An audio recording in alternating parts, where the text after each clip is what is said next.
In it Tucson Ottahundra Sextio, an electrician from Ohio named James Spratt was in London trying to sell lightning rods.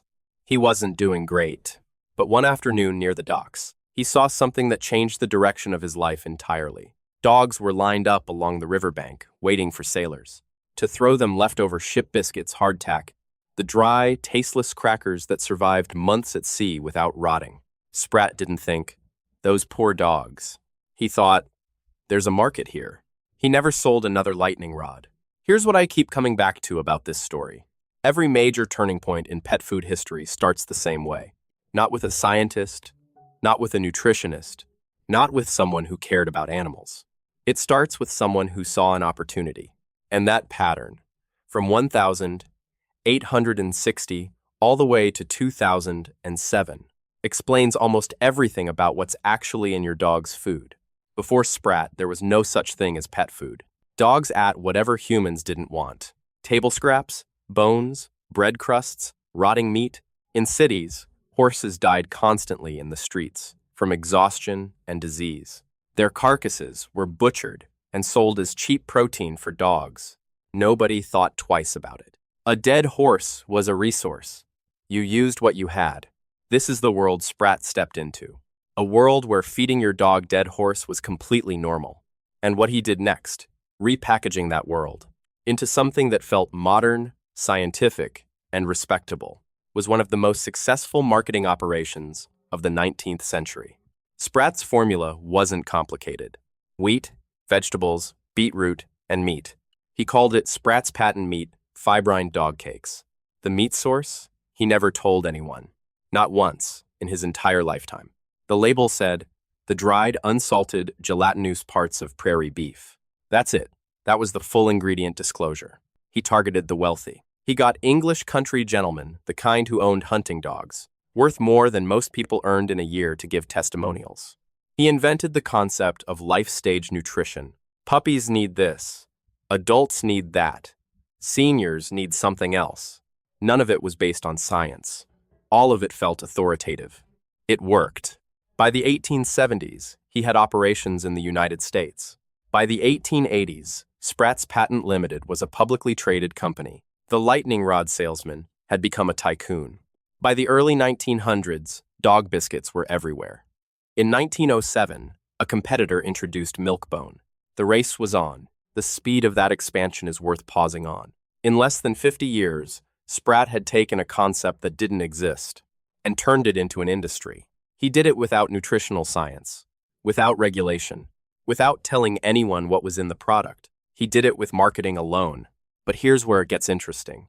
World War I ended in at Tucson Ottahundra Arton. Cars and tractors had replaced horses as the primary form of transportation. Suddenly, there were hundreds of thousands of horses with nowhere to go. No battlefield to pull artillery across. No city streets to haul cargo through. Just horses that nobody needed anymore. A businessman named P.M. Chappell looked at this situation and, like Spratt before him, saw opportunity. He started buying up the surplus horses. Cheap. And in 1922, he launched Cannell Ration, the first canned dog food in the United States. The main ingredient was horse meat, advertised on the label as lean, red, government-inspected meat. It sold enormously. Chappell's brothers went street to street through Chicago, knocking on pet shop doors with cans of horse meat, convincing owners to stock it. Cannell Ration became one of the most recognizable brands in America. They had a jingle. They sponsored a pet hotel inside Disneyland, Cannell Land. They were everywhere. Nobody hid what was in it. Horse meat was the selling point. Then came World War II, and the entire industry nearly collapsed overnight. The government needed metal for the war effort. Every available can went to the military. Canned pet food, which had dominated the market for 2 decades, became essentially impossible to produce. Companies scrambled. Dry kibble, which had existed since Spratt, but never been taken seriously, suddenly became the only viable option.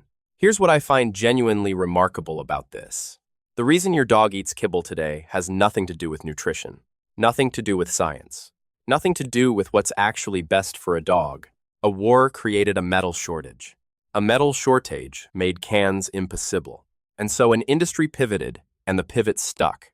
This is the reason your dog eats kibble today. Not nutrition, not science. A war. The industry rebuilt itself after the war. Canned food came back. Dry food stayed. Companies multiplied. By the 1970s, pet food was a multi-billion-dollar industry. Brands competed on taste, on life stage, on breed size, on ingredient sourcing.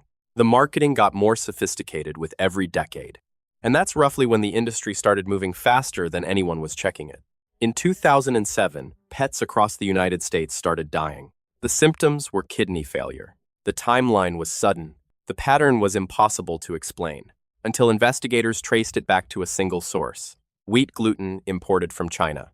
The manufacturer had added melamine, an industrial chemical used to make plastics, to artificially inflate the protein content readings in lab tests. On paper, the product looked premium. In reality, it was destroying kidneys. Over 1,000 pet food products were recalled. The real death toll was never confirmed. Experts estimated it could have reached into the thousands of animals.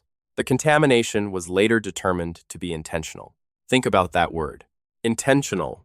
The FDA investigated. New regulations were proposed. Industry groups published statements. And the $100 billion pet food industry kept growing. I find myself thinking about my dog every time I read this history. She eats the same kibble every morning from the same bag, with the same ingredients list I half understand. That bag exists because of decisions made in 1860, in 1922, in 1945, and in 2007. None of those decisions were primarily about her.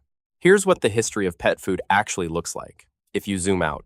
James Spratt saw dogs eating ship biscuits in 1860 and invented an industry built on mystery ingredients and aspirational marketing. PM Chappell turned a surplus horse problem into a national brand. A world war created kibble by accident. And somewhere along the line, the gap between what the label says and what's actually in the bag became wide enough for melamine to fit through. James Spratt died in 1880. By the time he died, his company was already worth a fortune. General Mills eventually acquired Spratt's U.S. business in the 1950s.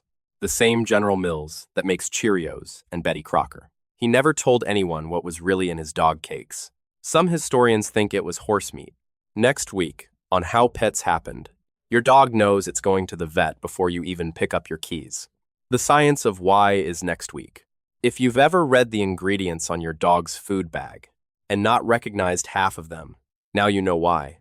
Subscribe. New story every week. See you next time.